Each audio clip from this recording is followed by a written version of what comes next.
Hello everybody and welcome back to Gript. Today is a special week for Christians around the world that marks the persecution and martyrdom of millions of Christians down throughout the centuries, with buildings in various cities being turned red.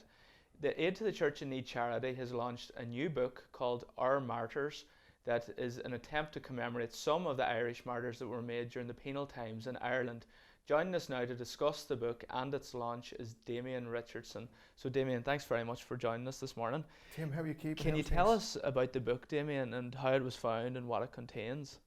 Yeah, Tim, I used to work at waste disposal many years ago, and a man rang me up to clear the house out, and I gave him a price and he was happy with the house. His sister had passed away and he wanted all the contents of the house cleared out, and I was in the midst of all the rubbish. It was a big pile of rubbish, and just as I was going through the rubbish filling in bags, there was this book lying on top of a box. And it was an old tattered book. You have it here. This is the book here. And it was about to be thrown out in the skip. It was about to be fired out, and I opened one of the pages, and the first image I seen was an image of Saint Oliver Plunkett, and I said to myself, I won't throw it out, I'll give it to somebody I know. And that night, Tim, I just looked at the book.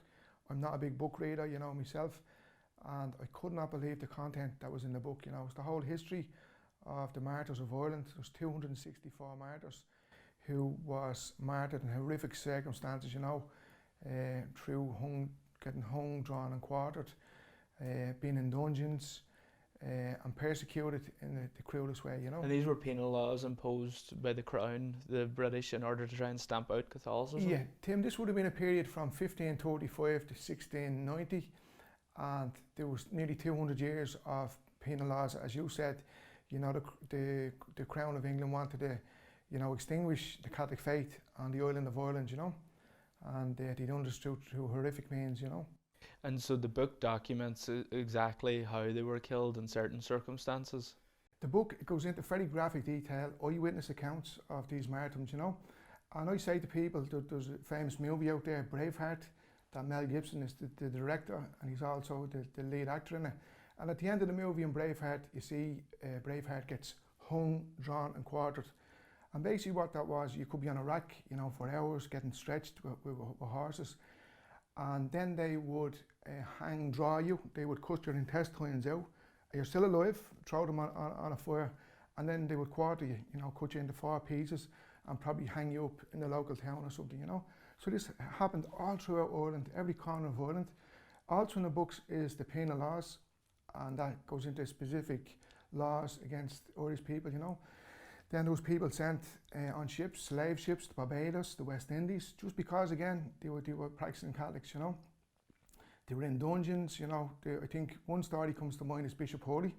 He was one of the bishops, and, he was asked to renounce the Catholic faith, and to become a president, and he said, no, I won't swear allegiance to any king, any queen, the Catholic faith is the true faith.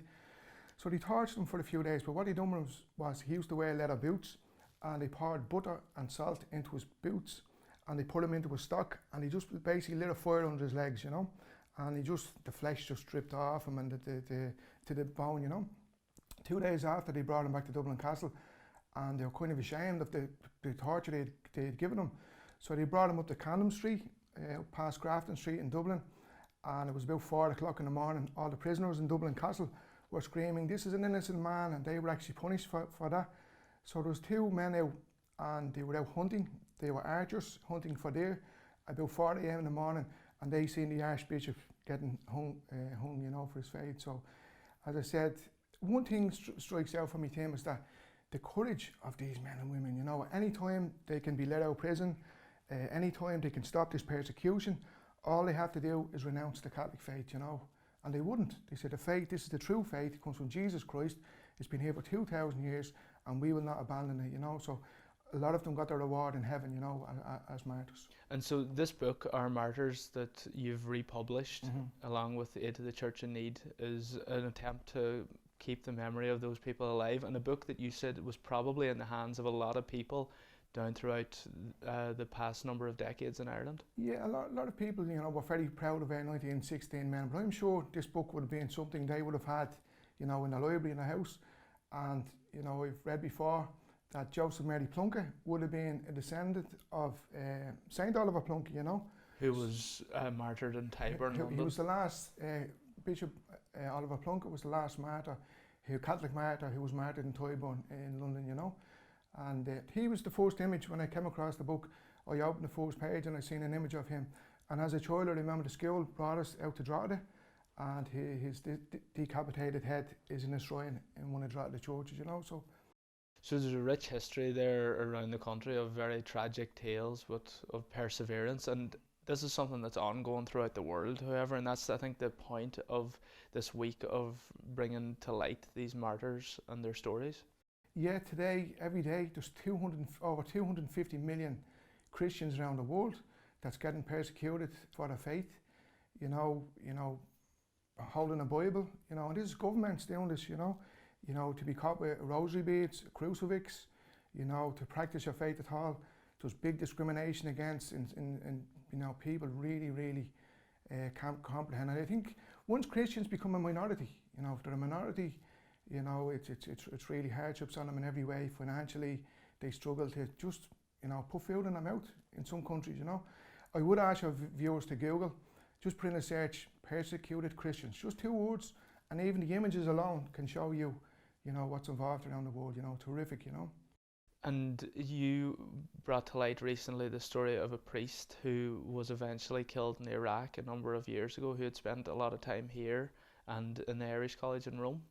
Yeah, Father Harry Ghani, myself and my wife, we got to be one of the families in World Meeting of Families.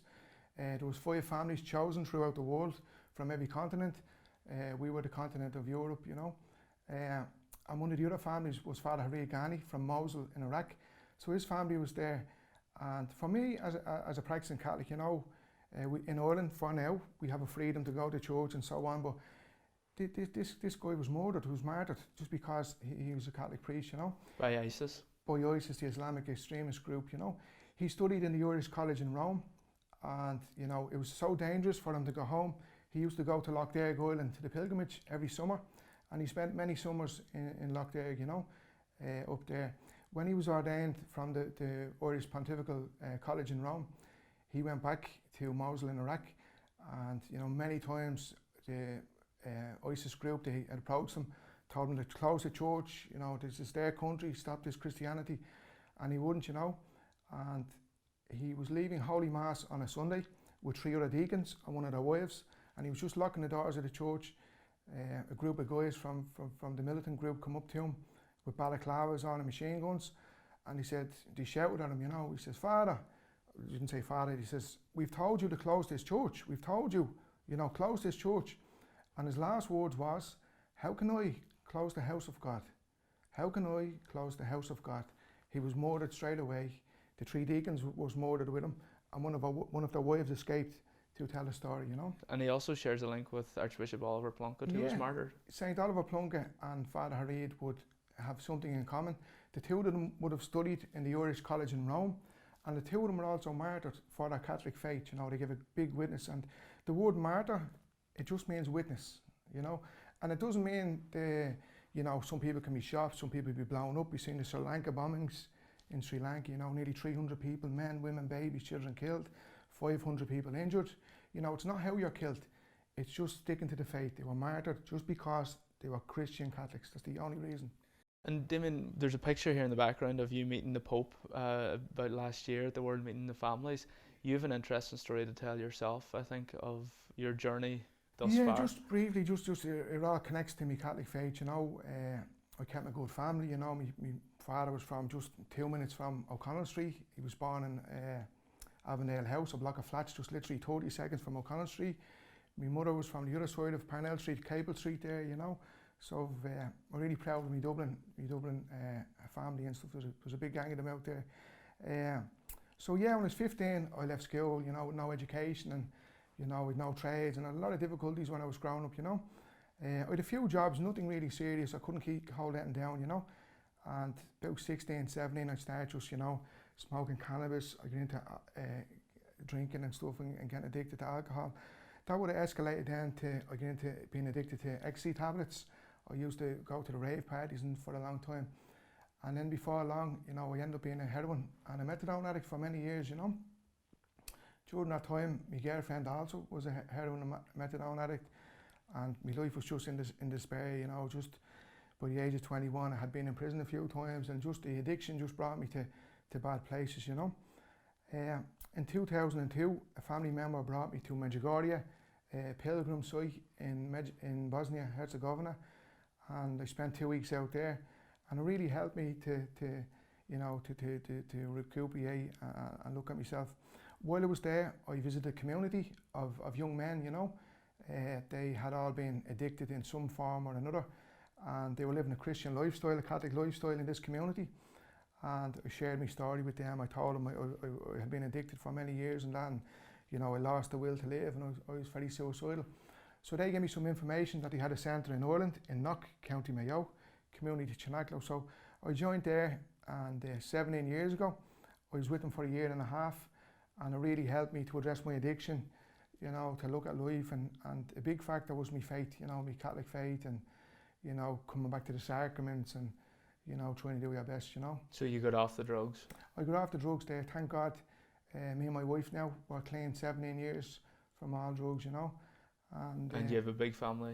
Yeah, Tim, we've been blessed. We have 11 children at the moment, so we've been very busy, you know. God is very good in our lives, you know, in every way. And I owe all to my faith was a big factor in my healing, you know, coming back to the faith and stuff. So that's another big passion I have, is you know, I feel for the young people out there today that they haven't got a clue about our history. For some reason, it's not being taught in schools, you know, and hopefully this book will be in every school library, that this is our history, you know, and some people are trying to rewrite history, but this is our history, you know. And Damien, how can people get a hold of this book?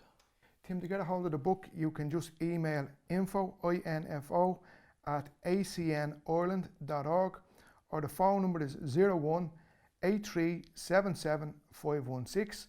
That's 01 8377 516. Thanks very much, Damien. Tim, thanks very much.